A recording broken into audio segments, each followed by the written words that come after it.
सदगुरु भगवान देवी भागवत की परम कथाओं से सुनाते सुनाते सौनक आदि ऋषियों को कह रहे हैं, राजन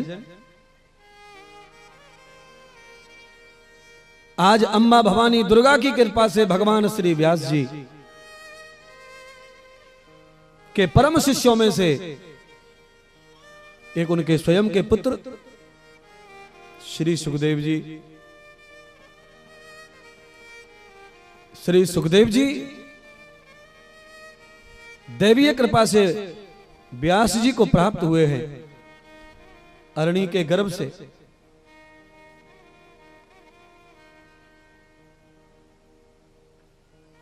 सुखदेव जी की कथा आपने बहुत बार सुनी है भागवत जी में, पर यहां पर भी 10वें अध्याय में आई है तो जरूर कह देना चाहिए कथा को। कहते हैं व्यास जी कह रहे हैं जन्मजय राजा से कि स्वयं मेरे पुत्र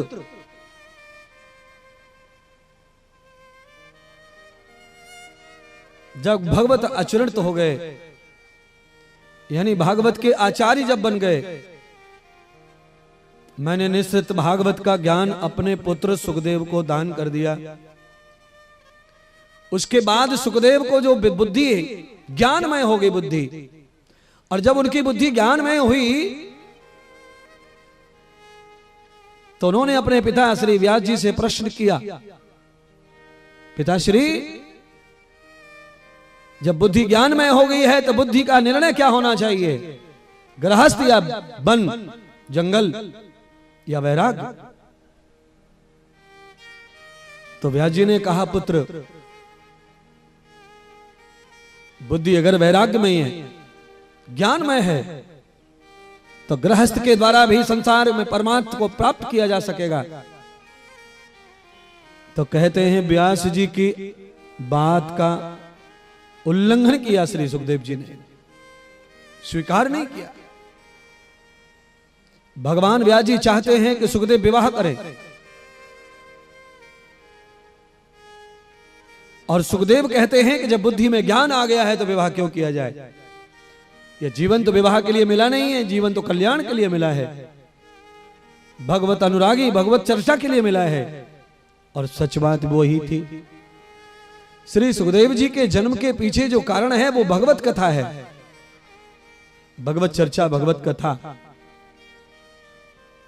क्योंकि आप सब जानते हैं कि भगवान सुखदेव जी का जन्म तो भागवत करने के लिए हुआ।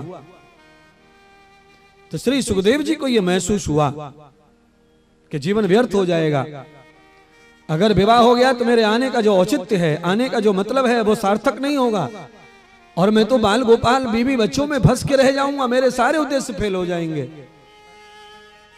और मैं दूर का ज्यादा सोच नहीं पाऊंगा। मुझे अपने बाल बच्चों में ही सोच सोच के जिंदगी समाप्त करनी पड़ेगी।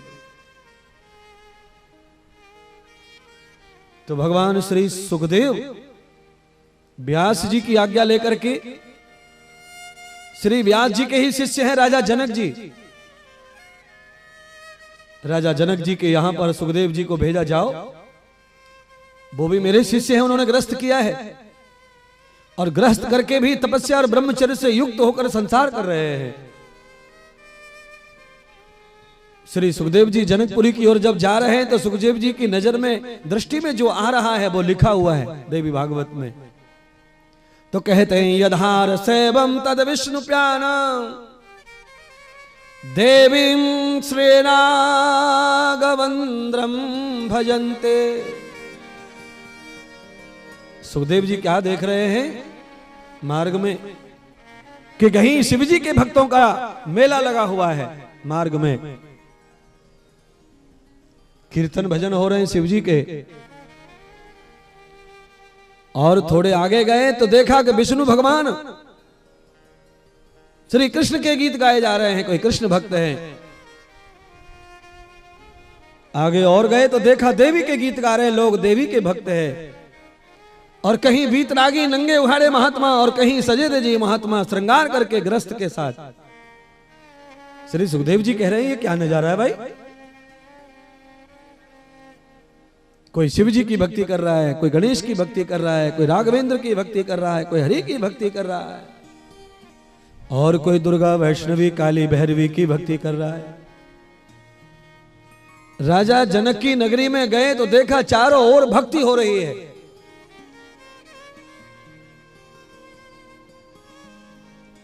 और कोई कोई क्षेत्र, कोई कोई जिला, कोई कोई राज्य आज भी ऐसा है जहां भक्ति प्रचुर मात्रा में होती है, यानी कि बहुत भक्ति। चाहे भक्त बटे हुए हों, अलग अलग देवी देवता को मानते हों, बर हो रही है भक्ति। समाज का, संसार का, जीवन का उद्धार होगा उससे। जरूरी बिल्कुल ये नहीं है कि सब एक ही तरफ भाग है। आपको जो भाव पड़ रहा है उसी भाव में पर आप कर रहे हैं ना भक्ति, आगे चल के सब रास्ते एक ही जगह चले जाते हैं। आजकल तो सत्संग को समझ लिया है पीडब्ल्यूडी की सरकारों ने, ये ध्यान रखिए। आजकल तो सरकार प्रवचन को साक्षात्कार कर रही है बंधुओं। हर बड़े शहर के ऊपर से बाईपास निकाल रही है, ट्रैफिक फ्री रोड बना रही है, सबको सुगम और सरल बना रही है। एक महात्मा ने कहा, चाहे रास्ता दो है भगवान को पाने के, एक बाईपास और एक बाजार में होके, पर बाजार का जो रास्ता है वो ट्रैफिक वाला है, चाट पकौड़ी वाला है, सामान वाला है, बाजार वाला है, माया मोह वाला है। उसमें धक्का मुक्की होगी, खींचातानी होगी, टाइम लगेगा, पर घूम घाम के पहुंचना वही है जहां पर बाईपास मिलता है, वही एक्सप्रेस वे पर। अगर आप बाईपास चढ़ जाते हैं तो आपको बाजार नहीं, चाट पकौड़ी नहीं, रिक्शा नहीं, तांगा नहीं, तो सीधे निकल जाओ। बाईपास का मतलब है कि जैसे ही आपने जीवन संभाला, 10-12 साल के हुए, सीधे भगवान के हो गए, गृहस्थ त्याग दिया, बाईपास हो गए, सीधे सन्यास। ये बाईपास है। पर जरूरत सामान की है तो बाईपास पर सामान की जरूरत पूरी नहीं होगी। उसके लिए ट्रैफिक से जाना है, बाजार से जाना है, गृहस्थ से, संसार से। पर आप गृहस्थ के मार्ग से, प्रपंच के मार्ग से, माया के मार्ग से, झूठ और सच के मार्ग से भी आप अगर जा रहे हैं और सफर तय कर रहे हैं तो आपको रास्ता आगे चल करके ट्रैफिक रहित वही रोड मिलेगा, वही एक्सप्रेस वे, वही खाली एक रूट मिलेगा। आगे चल के तो उसी रास्ते पे पहुंचेंगे। पर प्रॉब्लम यहां आती है कि अगर ट्रैफिक ज्यादा है तो पहुंचे ना पहुंचे। कभी कभी घर के निकलने के बाद हमने मंजिल खोजी और रास्ते में नहीं निकल पाए, ट्रैफिक लग गया, जाम हो गया, चोट लग गई किसी को, हम थाने में, गाड़ी थाने में जाना था, कहीं पहुंच गए कहीं। ट्रैफिक में ये सब घटनाएं हो सकती हैं, गृहस्थ में ये सब घटनाएं हो सकती हैं। बाकी गृहस्थ में अगर रास्ता सही है और अगर ट्रैफिक के नियम पालन करने की योग्यता है तो भले ही थोड़ी देर लगेगी, पर आगे वही रास्ते पे जाएंगे जहां सन्यासी जा रहा है, जहां तपस्वी जा रहा है। भगवान श्री सुखदेव राजा जनक जी के पास में पहुंचे। एक ही गुरु के दोनों शिष्यों का मिलन हुआ। राजा जनक सुखदेव जी से सीनियर हैं और आज गुरुपुत्र आया है तो राजा जनक ने सुखदेव जी का दिल खोल के स्वागत किया।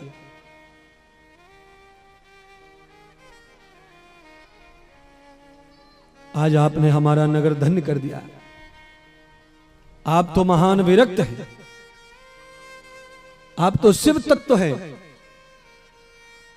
क्योंकि आप मेरे गुरुपुत्र हैं और मेरे साथी भी।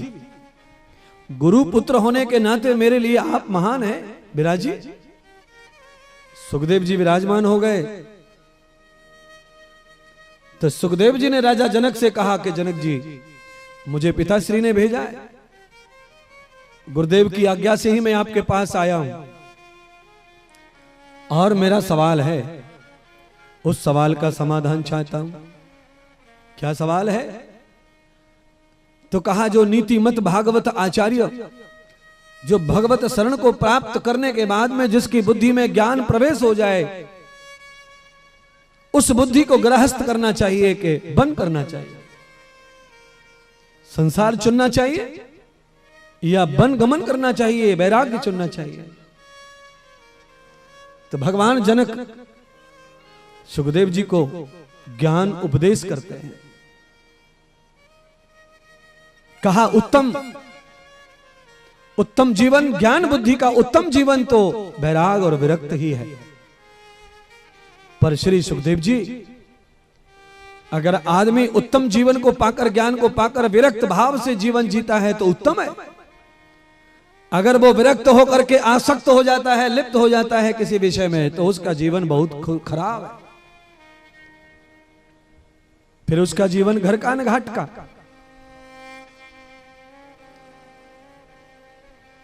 अगर मानसिक रूप से भी मन में कोई भाग विषय पैदा हो जाता है तो भी विरक्त जीवन में कलंक लग जाता है। इसलिए महाप्रताप सुखदेव गृहस्थ के माध्यम से तृष्णा को मिटाते हुए, विवेकवान व्यक्ति जो होता है वह गृहस्थ का पालन करते हुए भी, उसी प्रवृत्ति को पालन करते हुए भी संन्यास आश्रम तक पहुंच जाता है और वो सरलता हो जाती है। भगवान जनक राजा के उपदेश को सुनकर श्री सुखदेव जी घर पहुंचे और पिताजी के साथ रहना ही पसंद किया। फिर श्री सुखदेव जी ने पितरों की कन्या पिवरी से विवाह किया। सुखदेव जी की पत्नी का नाम भी आज आपके सामने आ गया, पिवरी। पितरों की कन्या पिवरी के साथ विवाह हुआ, 5 संतान हुई। कीर्ति नाम की पुत्री और 4 पुत्र। अपने पिता का संसार करके, अपने पिता की तृष्णा को पूरी करके, उत्तम संतान को जन्म देकर सुखदेव जी कैलाश चले गए। अब आप कथा समझ रहे होंगे, अभी तक सुखदेव जी ने कथा सुनाई नहीं भागवत की किसी को। भागवत सुखदेव जी ने बचपन में ही पढ़ ली, सीख ली। पढ़ाई लिखाई करके जैसे तुम लोग विवाह करते हो वैसे पढ़ लिख के पहले विवाह कर लिया, विवाह करके संतान संसार कर लिया, पिता को खुश कर दिया कि लो पोता लो और हमें छोड़ो। कहां गए? तो कहा कैलाश, क्योंकि वो कैलाश के तो है ही। सुखदेव जी शिव का ही अवतार है। विवाह के कर्मों से निवृत्त होकर जब वो कैलाश गए तो कैलाश में जाकर भगवान श्री सुखदेव जी ने परम ध्यान किया है जगत माता दुर्गा का। अर्थात शिव भी जगत माता जगत जननी के ही पुजारी हैं। शिव